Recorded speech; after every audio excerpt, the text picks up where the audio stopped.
I've come to the conclusion that boat building is not about building a boat, it's about the amount of shit you can move around in a given place.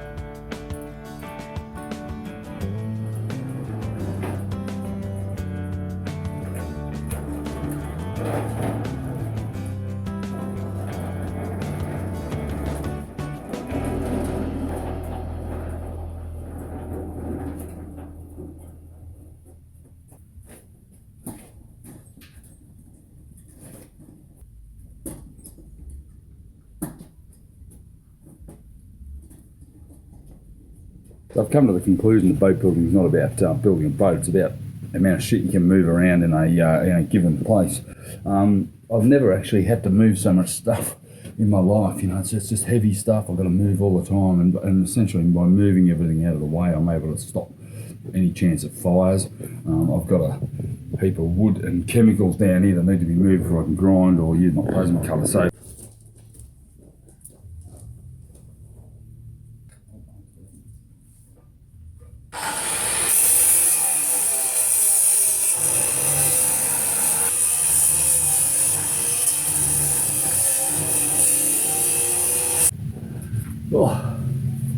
well, this one's been a challenge. I've had to jack the whole mould up about 2 inches to get this one out because it's buried in the dirt, and this is just an extra.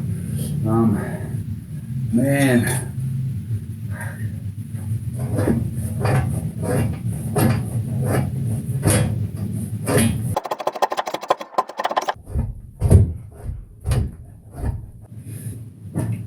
There we go.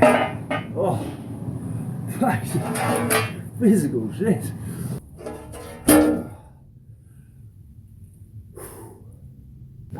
Beauty, mate.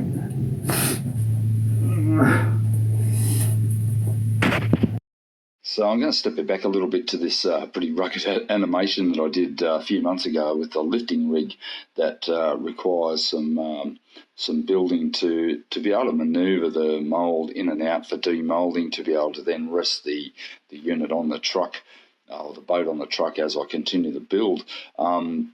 This particular build is going to take a good month or so. I've planned it out, and as you can see in the animation here, the concept works. We've actually proven the concept, but there's a bulk of framing and re-welding and steel framework that has to be done under the mould.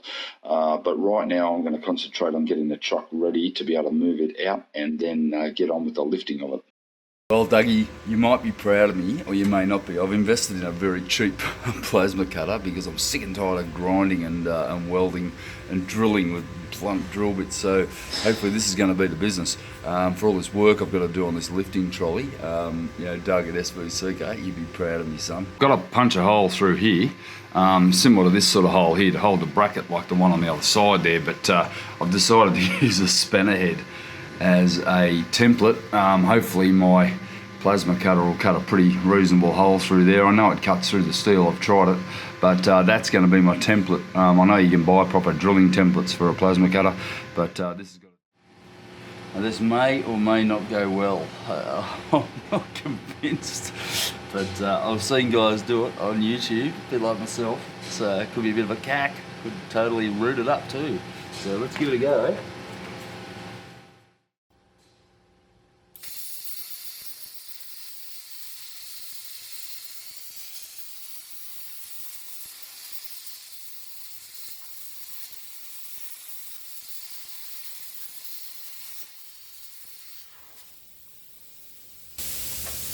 Wow, that is cool. Honestly don't know why you'd ever use a drill. If you could do that, half a second, save your drill bits, blast it out with a plasma cutter, done.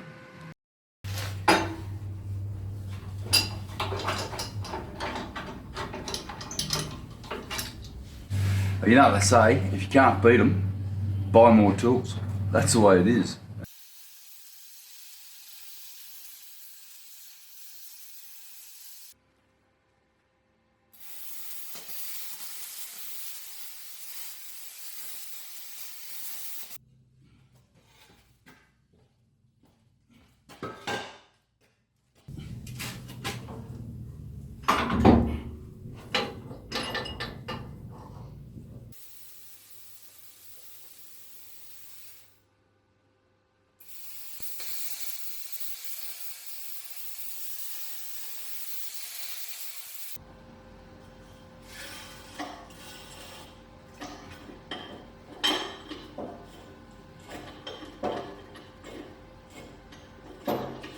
Righto, so I've put all the Acroprop brackets on. You can see here, been able to blast a couple of holes through here with my my plasma cutter and get ready for the brackets. So what I've done is the Acroprops here are now all in place, and I can essentially wheel this whole truck out now and start to brace up and get it all ready for the final framing on the top of it.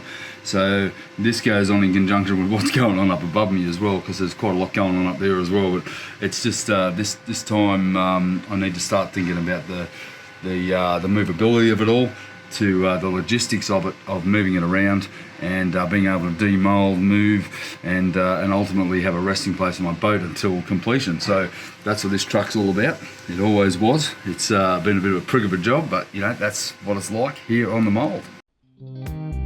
So I'm going to take you back again to the trailer sailor, because I've got to get this thing out of the driveway here before I can even think about removing and bringing the big truck up into here, which is only a 20 metre move. However, I do need the space because it's around 10 metres long.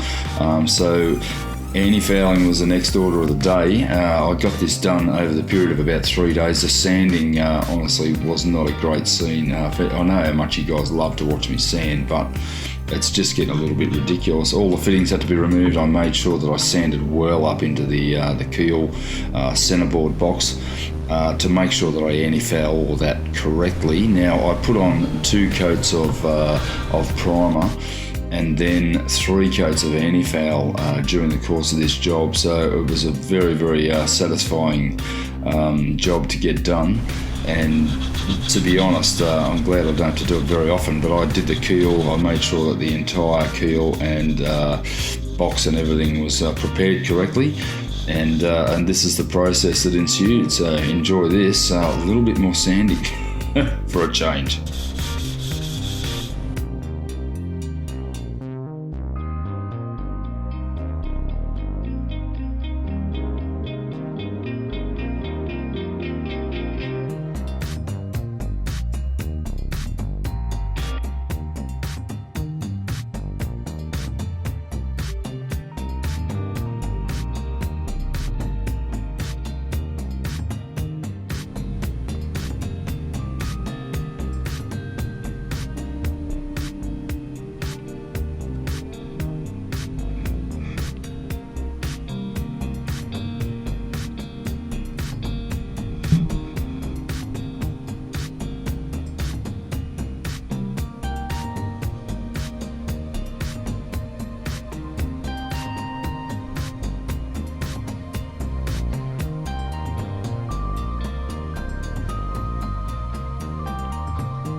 Righto, so it's business as usual. Here I got my old suit shirt on.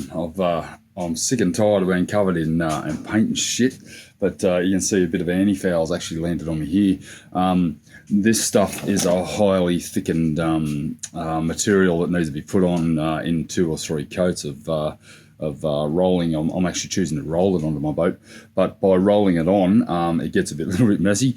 Very, very important to stir anti-foul completely so that the active constituent in it actually goes back into solution before you roll it on, or you end up with a big clump of crap at the bottom like this. And that's what you're paying for, is that bottom stuff at the bottom, not so much the carrier. Same thing with all sorts of resins. It's always worth giving it a good stir and ensuring that you get your product back into solution so that you're getting the full benefit of the chemicals rather than just the layer on the top. So we've got the Norglass top flight anti-fouling paint, chosen black for the trailer sailor.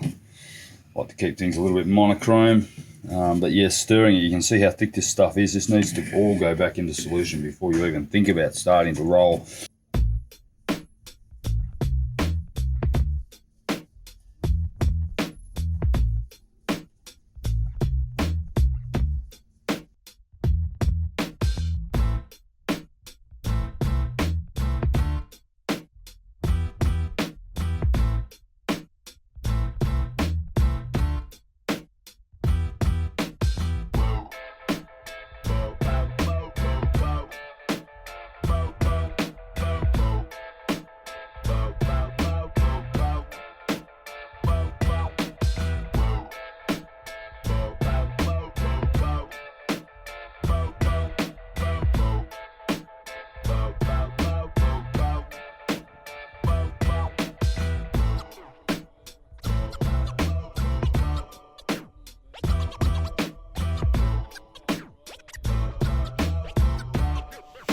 There really is just something incredibly satisfying about removing masking tape after a job like this. It's one of those things you've got to do pretty meticulously to make sure you get a fine line on the edge of the anti-foul. Now, I've actually done this 5 times. I've done it twice with the 2 coats of primer, and then again with the anti-foul. So one of the more pleasing aspects of a job like anti-fouling.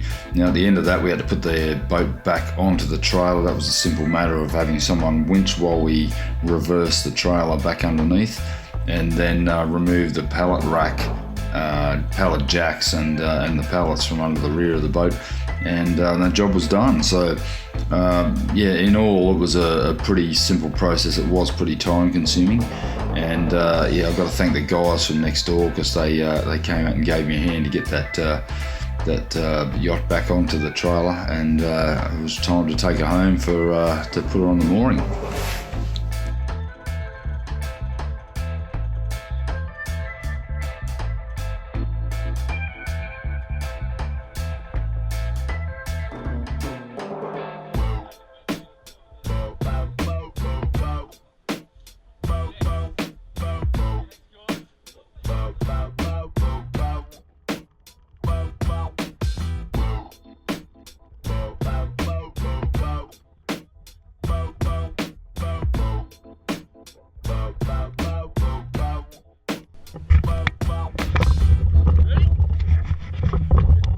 Danny, go over, is it safe?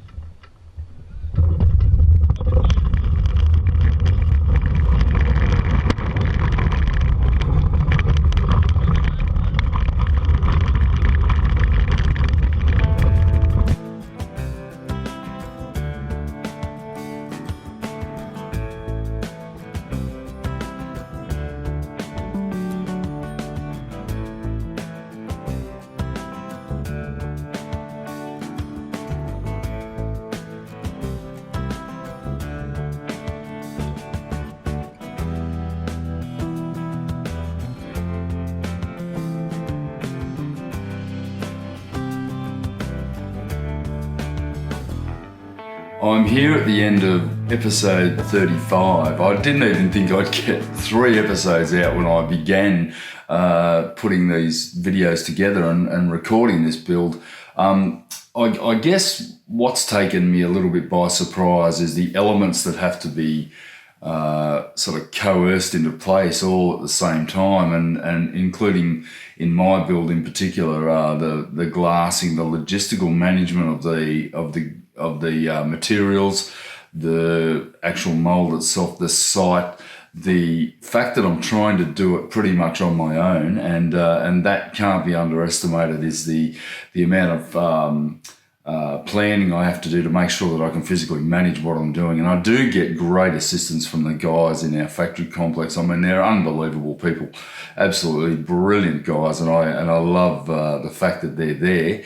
However, I try to do the majority of it on my own. Now, this YouTube channel of mine, as of this week, reached 5,500 subscribers. Now, I think that's just absolutely incredible that there's even 5 of you out there that may want to watch my content, let alone 5,500. I know some of my videos, they're getting up into the 15 to 20,000 view mark. I think what's plainly obvious is by the amount of likes that I get on the ones when I sand for 12 hours straight. It's obvious that you're all out there into watching me work my absolute backside off and sitting on a lounge with a beer. In fact, I've had some comments just recently from a couple of boat builders and boat restorers that have made comments, and they're saying how much they're enjoying watching me do all the hard work while they sit there and have a beer at the end of their long day of hard work. In particular, there's a group of people up in Bundaberg in Queensland that are building or restoring a steel trawler. Now, I had no interest in steel boats whatsoever because I'm a fiberglass, so that's what I do. But I'm actually seeing the benefits of it. I'll never cross over. It doesn't matter how much you guys, I'm pointing, and you know who I'm talking to, how much you guys try to coerce me. I do love my glass, my icky, sticky plastic boat, as it's been coined by a number of you. But I've got to hand it to you, the amount of work that you're doing on these steel boats, and in fact, Building Brewpeg is a fantastic channel if you want to get a feel for what it takes to restore one of these aging vessels that, in fact, this one I think was underwater when they recovered it. And they're turning it into an amazing boat, of which is going to run on biodiesel. So this is a message to all of us. We need to start using those renewables, and I think these guys are right on the money. They're going to do some pretty fantastic expeditions in a boat that was once dead in the water, so to speak. So I think I'd like to hand it to Jess and Damien and Ryan up there in Bundaberg in Queensland. I'd love to drop in and catch up at some point when I'm up there. I don't get up there very often. It's about 20 hours drive from me, and yeah, I don't think my readership would appreciate me taking a month off to go up there and play with steel when I should be playing down here with fiberglass and getting this job done. So please check out their channel and subscribe to them, because you'll learn a lot. And in fact, I'm in a period of my build where I'm dealing with a lot of steel, whether it be the framing of the mould itself, down to this ridiculous lifting rig that I've had to engineer and design and build. And I spend my whole life, seems to be the last 8 weeks, working with steel. And yeah, I'm starting to see the benefits of it. You can get a bloody job done pretty quickly with steel. It doesn't take much to materialize a good product with steel if you have the know-how. And I'm trying to learn, plasma cutting and welding, and trying to put all those things in place so I can move my stinker mould in and out and across the road where I'm going to store it and ultimately demould my hull. So yeah, check out the guys at Building Brewpeg. They're great guys. They're on a mission, and although they're Kiwis, I think you should go and have a look at them and subscribe to them, because it's really a fabulous story of what you can do with a bit of ingenuity and in fact with a little bit of effort. So if you've enjoyed this video, and I appreciate that I'm doing the trailer sailor and trying to fill content, because there hasn't been a lot going on the actual mould over that summer period. But I'm trying to sort of piece together a whole picture of what my life is like as I go ahead with my build. So thanks guys for watching. Please subscribe if you haven't already subscribed. I've got hundreds more episodes. I think I've probably got thousands. So if you're not sick of me already, you probably will be by about episode 36. But please subscribe. Like the video if you like it. It certainly makes me feel a little bit better for the hours of editing that we sit here and do, all of us YouTube contributors. And I'll catch you next time on Life on the Mould. Thanks, guys.